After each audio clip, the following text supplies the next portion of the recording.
So what is going on, guys? I was gonna vlog and drive, but the suction cup isn't really sticking to the window, so I'll probably have to go home and finally open the new one I ordered a while back.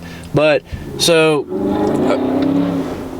there you go. So a question that I've been getting lately is, what are the pros and cons to daily drive in a Coyote swap? Now, when you do a Coyote swap, of course, you don't put it in your mind that you're gonna daily drive it. A lot of people don't.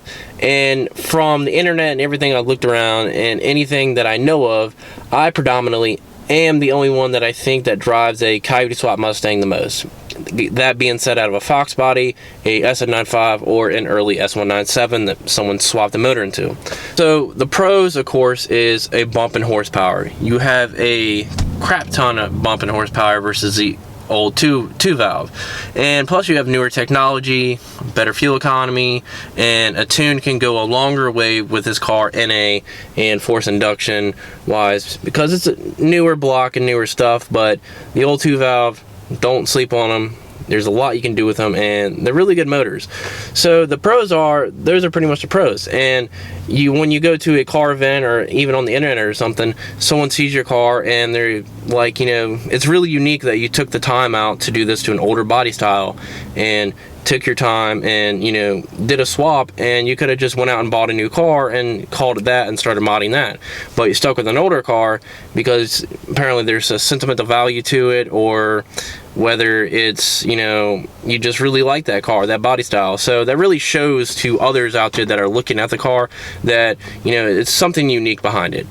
And that's really, like, when I think about it, that's really majority of the pros. But kind of the negative things about it is, like, if I wanted to mod the exterior part of my car, of course it's going to be a lot cheaper because it's an older body style and things on the market aren't going to be as expensive because it's not the new thing.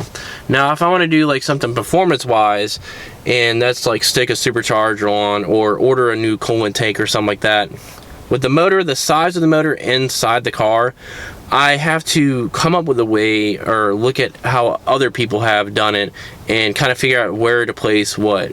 The intake, the cold air intake, like faces to the driver's side of the fender, and of course the old style, you know, went to the passenger side where to get air. So it's like I don't have room for a heat shield or like a heat box or anything, or I mean a enclosed box. So it's kind of like a heat intake, or heat tube is what you call it. So it's just sucking whatever air is actually in the engine bay, but the hood I have is a cowl hood, so it releases some of the air at least. So that's why I've kind of stuck with this Cobra R hood by Boss Style Inc.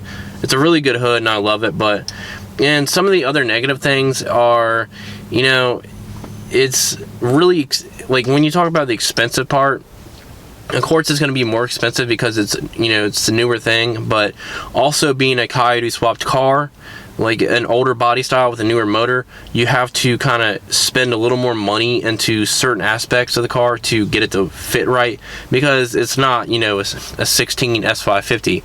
None of this stuff came factory, except for what's left on the car factory is probably either the side skirts or the, you know, the dash and center console. That's it.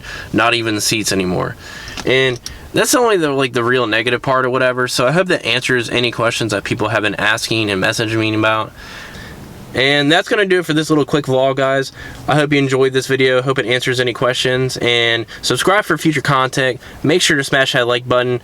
And if you have any other questions, just go ahead and message me. I may or may not make a video about it. But I will see you in the next video. Have a good one.